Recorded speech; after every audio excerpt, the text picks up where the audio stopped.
ጀምር ካራንቺ አይ አባ አንተ ጀምር። የአይን ፍቅር ይዞ ያውቃል? የአይን ፍቅር አው ይዞኝ ያውቃል። የአይን ፍቅር ያዘኝ ካንቺ የአይን ፍቅር ነው? ኧረ አይደለም። የምርህን ነው? መንገድ ላይ ፈስተሽ ታውቂያለሽ? አውቃለሁ። ማርያም ሰው አለመኖሩ ነው።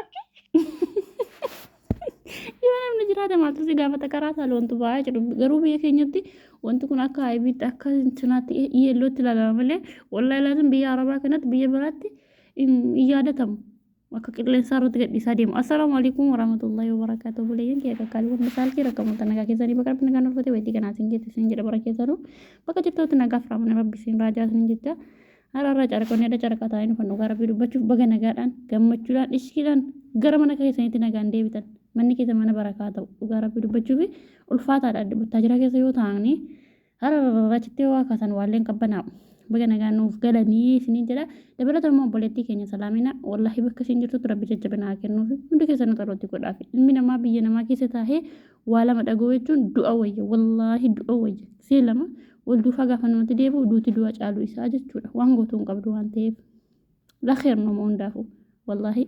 dabalatamo burraa faayimina dhaffataa zanaan ifan gaafii jirri gaafataman keessaa gaafii arsenaal sana eengede barana viidiyoo ilaalee ijoollee wallooti ijoolleen sun salgii irratti abbaan manaasii taa'ee intinaa laala arsenaal ilaala wallaahi guyyaa salgii baqa burukee faayimii dhedheen bira barfadde viidiyoo sana bira rabbal kaaba burukee faayimii dhedheen bira barfadde viidiyoo sana ilaalee jechuudha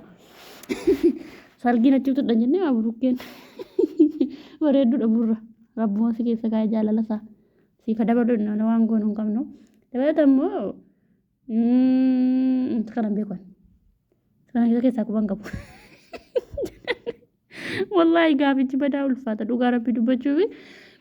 amma fakkeenyaaf akkana wal jaallata gidduu jira ilmoo yoon argamne ati iista wanti ulfaataadha gaafiin kun rabbal kaabaa ulfaataadha garuu nama jaallatu amma burraa maal jedhe an si dhabuurra guddifachaa yaani ilmoo bakkeedhaaf inni guddifachuun fo'adhaa jedhe gaafichin ulfaata rabbal kaabaan ulfaata garuu immoo maal god dhiisee deema tokko dhiisee deema jechuun kana yoo daabichuma yoo deebisu nama hedduutu jira ilmoon hedduu jiraatti gaafa dhabame dhiisee nama biraa wajjin jiraata jechuudha garuu burraa maal jedhe guddifachaa fideetan guddifadhaa taankiyoon abbaata dabalatammoo Rodamo kaabii maalii gaafattani rabbis naa qajeelchu warri koomentii kun jechuudha wayyee gude algaarratti boolaatee beektaattan ijoollee hojiidhuma kanatti kun gaafiidha amma hojiidhuma keessa nyaata algaarratti qoode umurii namaa waggaa 7 gaditti dhiisaati umurii namaa waggaa 15 17 20 gaafa ga'u warra balkaabaa wanti ta'e qalbii namaatti as cannaqee gaafa dhufu namni hin beeku of hin beeku jechuudha gaafittiin akkuma guutuutti burukee qofatu ta'e akkuma guutuutti ilmi namaa waswaasii keessa yeroo jiru hin beeku waan sanaa jechuudha dhufu immoo akka aadaa biyyaatti haayimishee akka biyya keenyatti safuudha garuu akka biyya namaatti akka biyya namaa keessatti wala safuu miti isan eenyuun ni laatanni inni jiinsariitti miftaadhamoo an keessaa quban gabulaa miftaadha hin jenne amma booddeefu inni bootaa jiinsamii wajjin naqu miftaadha inni sabiyyummaa isaa waliin guddate fisseedha warra kana lamman malee hin beekan warri isatti isa yeellaa isan jechuudha yaa rabbi garaana dhukuu yoo rabbal kaaba jaalalli ijaa si qabee beekaa jetteen jaalalli ijaa karaa deemnaa nama qaba sirriitti nama qaba nama tokko raa nama qaba garuu nama sana argateen jaallatu namni inni manni irraa qabame sun indiidha rabbi ramataa godhu dabalatammoo haayimiini lakkafamtee beektaa jennaan lakkafamee hin beekaa jettee utuu marattuu hafta naan jedhe shufeeriini jette maaliif hafta boo ganaa qabdaati mana inni burukee daffaree gaafa sanayyuu dhimma jijaraa jaamu